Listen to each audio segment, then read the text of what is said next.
नमस्कार बंधुरा माई रोज गार्डने आपनादेरके अनेक अनेक स्वागतम। गरम पड़ते शुरू करेছে और गरमकाले सबचेয়ে একটা ভালো ফুল হচ্ছে এই আমাদের বেলি ফুল। তো গরমকালে বেলি ফুল গাছে প্রচুর ফুল ফোটানোর জন্য এখন আমাদেরকে কি কি করতে হবে পুরো ব্যাপারটা আজকে আমি এই ভিডিওর মধ্যে বলবো। তো বেলি গাছে যারা এখনও পর্যন্ত কাটাই ছাটাই করেননি তাদেরকে এই সময়টাতে বেলি গাছের প্রুনিং করতে হবে। আমি কিন্তু অনেক দিন আগেই বেলি গাছের প্রুনিং করে দিয়েছি, তার জন্য আমি এখন নতুন করে আর প্রুনিং করব না। আমি বারবার করে বলেছি যে বেলি গাছে যদি প্রুনিং না করেন সেক্ষেত্রে ফুল কম হবে, ছোট হোক বা বড় হোক। যেগুলো এক বছরের পুরনো সমস্ত বেলি গাছ আছে সেই সমস্ত বেলি গাছে অবশ্যই এই টাইমটাতে প্রুনিং করতে হবে। একটু আগে প্রুনিং করলে আজকে আমি যেরকমভাবে গাছটাকে রেডি করতে পেরেছি সেটা আপনাদের হয়ে যেত। যারা সেটা করেননি কোনো ব্যাপার নয়, তারা এখন করবেন। তো আমরা যারা বেলি গাছে প্রুনিং অলরেডি করে নিয়েছি, এই রকমভাবে একটা দুটো ডাল দেখতে পাচ্ছেন অনেকটা বড় হয়ে গেছে, গাছের শেপটা নষ্ট হচ্ছে। তো আমাদেরকে পিঞ্চিং করতে হবে। তো একটা নির্দিষ্ট শেপে থাকুক গাছটা, এটাই আমরা চাইবো। কারণ একটা নির্দিষ্ট শেপে থাকলে যখন গাছে ফুল ফুটবে গাছটা দেখতে ভালো লাগবে। তো তার জন্য আমাদেরকে একটি নির্দিষ্ট শেপে অংশগুলোকে কেটে দেব। এ দেখুন আমি হালকা করে এই অংশগুলোকে কেটে দিচ্ছি, ঠিক আছে। তো পুরো গাছটা দেখুন একটা নির্দিষ্ট শেপ আমি দিলাম। এই হালকা করে পিঞ্চিং করার কাজটা মোটামুটি পুরো মার্চ মাসের 15 তারিখ অবধি আমাদেরকে করে যেতে হবে, ঠিক আছে। তারপরেই আমরা গাছে ফুল নেব। এবারে এই গাছের জন্য কি খাবার ব্যবস্থাপনা থাকবে, প্রথম কথা যারা টবে বেলি গাছ করছেন বা জমিতে বেলি গাছ করছেন, বেলি গাছের নিচের যে অংশ আগাছা টাগাছা থাকবে সেগুলো সব ভালোভাবে পরিষ্কার করে নিতে হবে। এটা কিন্তু সবাই করবেন, ঠিক আছে। বেলি গাছের নিচের সমস্ত আগাছা অবশ্যই ভালোভাবে পরিষ্কার করে দেবেন যাতে কোনো আগাছা না থাকে, এটা সবাইকে খেয়াল রাখতে হবে। দেখুন প্রচুর পরিমাণে আগাছা হয়েছে, তো আমি ভালোভাবে সেই আগাছাগুলোকে পরিষ্কার করে দিচ্ছি।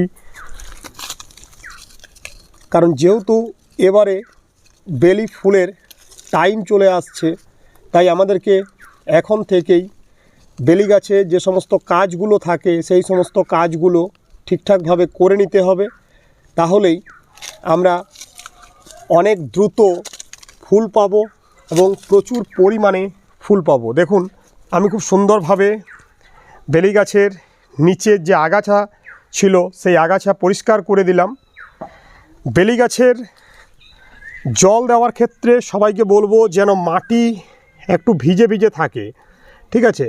খুব বেশি জল নয়, আবার মাটি একদম খটখটে যদি শুকনো হয়ে যায় সেক্ষেত্রেও কিন্তু ভালো বেলি গাছ আমরা রেডি করতে পারবো না। তো ভালো বেলি গাছ রেডি করতে গেলে মাটির ময়েশ্চার বুঝে জল দিতে হবে এবং বেলি গাছকে কিন্তু ফুল সানলাইটে রাখতে হবে যাতে সারাদিন রোদ পায় এমন জায়গায়। এবারে বেলি গাছে কি খাবার এই সময় দেবেন, কারণ এবার থেকে কিন্তু বেলি গাছে খাবার দিতে হবে। প্রথম কথা, প্রত্যেক মাসে একবার করে গোবর সার 1 মুঠো টবের মাটিতে ছড়িয়ে দিন। যারা জমিতে বেলি গাছ করছেন আমার মতো তাদেরকে অন্ততপক্ষে 500 গ্রাম, ঠিক আছে, গোবর সার প্রত্যেক মাসে একবার করে ব্যবহার করতে হবে। গোবর সার দিলে পরেই বেলি গাছে প্রচুর প্রচুর ব্রাঞ্চ হবে, বেলি গাছ ঝোপালো হবে এবং সেই বেলি গাছ থেকে আপনারা প্রচুর পরিমাণে কিন্তু ফুল পাবেন। এবারে বলবো কি কি রাসায়নিক খাবার দাবার বা কীটনাশক বা আলাদা একটা গ্রোথ আনার জন্য কি জিনিস প্রয়োগ করতে হবে সেই জিনিসগুলো আপনাদের কাছে আমি একদম দেখিয়ে দিচ্ছি যেগুলো আমি ইউজ করি। তো প্রথমে দেখুন আমি যে খাবারটা ইউজ করি এই খাবারটা দিই, এটা হচ্ছে অ্যারিস কোম্পানির, ঠিক আছে। অ্যারিস কোম্পানির এটা হচ্ছে 20-20-20, ঠিক আছে। 466 টাকা প্রিন্ট আছে, কিন্তু এটা 466 টাকা দাম নেবে না আপনার কাছে। এটা হচ্ছে 180 টাকা থেকে 190 টাকা কিলো নেয়। ঠিক আছে, সব জিনিসটাই আমি বলে দিচ্ছি, দামটা বলে দিচ্ছি যাতে করে আপনারা সবাই নিতে পারেন। এটা ব্যালেন্স এনপিকে, ঠিক আছে, 20-20-20। এটা প্রত্যেক মাসে অন্ততপক্ষে 2 বার আপনাকে স্প্রে করতে হবে। গাছের পাতায় এটা স্প্রে করেই খাবারটা দিতে হয়।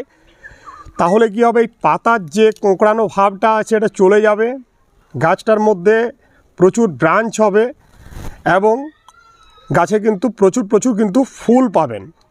ঠিক আছে, পুরো গাছের শেপটাই আলাদা হয়ে যাবে। 2 বার প্রয়োগ করে দেখুন, একদম খুব ভালো রকমের কাজ হবে আমাদের বেলি গাছের। তো এর ডোজটা হচ্ছে 1 লিটার জলে 2 গ্রাম। 1 লিটার জলে 2 গ্রাম বলতে ওই আইসক্রিমের যে চামচগুলো থাকে সেই আইসক্রিমের চামচের 1 চামচ। ঠিক আছে, যাদের ওয়েট মেশিন আছে তারা একদম পারফেক্ট 2 গ্রাম ওয়েট করে দেবেন 1 লিটার জলে 2 গ্রাম। তবে 2 গ্রাম খাবারটা আপনি একটা গাছে নয়, দেখবেন 3 থেকে 4টা বেলি গাছে আপনি ভালোভাবে স্প্রে করে খাবারটা দিতে পারছেন। সকালের টাইমেই খাবারটা দেবেন। এখন বেলি গাছে খুব বেশি পোকামাকড়ের উপদ্রব হয় না, তবে যাদের বেলি গাছের পোকামাকড়ের উপদ্রব হবে বা আমি বলবো সবাই এখন এই প্রফেক্ট সুপার এই কীটনাশকটা একবার করে মাসে স্প্রে করবেন। এই টাইমটা নতুন এই যে ব্রাঞ্চ আসছে, ঠিক আছে, এই যে ব্রাঞ্চ আসছে, তো এই ব্রাঞ্চগুলো যাতে কোনোভাবেই পোকাতে ক্ষতিগ্রস্ত না করে তার জন্য এই প্রফেক্ট সুপার এই কীটনাশকটি দেবেন। এটি খুব বেশি দাম নেবে না। এটা প্রিন্ট আছে, এখানে দেখাচ্ছে 164 টাকা, তবে এটা 100 টাকা দাম নেওয়া হয়েছে আমার কাছ থেকে। ঠিক আছে, 100 ml এটা 100 টাকা দাম নেবে। আলাদা একটা গ্রোথ আনার জন্য এই অ্যাগ্রোমিন গোল্ড, ঠিক আছে, অ্যাগ্রোমিন গোল্ড এটা হচ্ছে মাইক্রোনিউট্রিয়েন্ট। যাদের বেলি গাছে কম ফুল হয় বা বেলি গাছে ফুল হয় না, অনেকের অনেক প্রবলেম থাকে, বা বেলি গাছটা ভালোভাবে বাড়ছে না, সব রকম খাবার দাবার দিচ্ছেন, তখন আপনাকে দিতে হবে এই অ্যাগ্রোমিন গোল্ড। অ্যাগ্রোমিন গোল্ড দিলেই দেখবেন বেলি গাছে আলাদা রকমের গ্রোথ আসছে, গাছে দ্রুত ফুল আসছে, গাছে প্রচুর ব্রাঞ্চ হচ্ছে। এটা হচ্ছে মাইক্রোনিউট্রিয়েন্টস। আমরা এক্সট্রা করে যদি মাইক্রোনিউট্রিয়েন্টস 1 থেকে 2 বার বেলি গাছে প্রয়োগ করি, দেখতে পাবো আলাদা রকমের একটা গ্রোথ। তো বেলি গাছে মাইক্রোনিউট্রিয়েন্টস হিসাবে অ্যাগ্রোমিন গোল্ড আমি নিজে ইউজ করি। 2 ml দেওয়ার এখন দরকার নেই, এখন 1 ml দেবেন।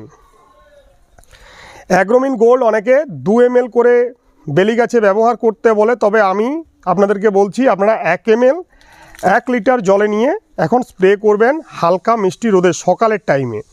আর ওই কীটনাশক যেটা বললাম প্রফেক্ট সুপার, তো প্রফেক্ট সুপার কীটনাশকটি আপনারা মোটামুটি সন্ধ্যার আগে ইউজ করবেন। তো এই কাজগুলো করুন আর বেলি গাছে ঠিকঠাকভাবে জলটা দিন, যেরকমভাবে গোবর সারটা দিতে বলেছি সেটা দিন, দেখবেন বেলি গাছ খুব ভালো হচ্ছে। বেলি গাছ নিয়ে আপডেট খুব শীঘ্রই আসবে ভিডিওতে।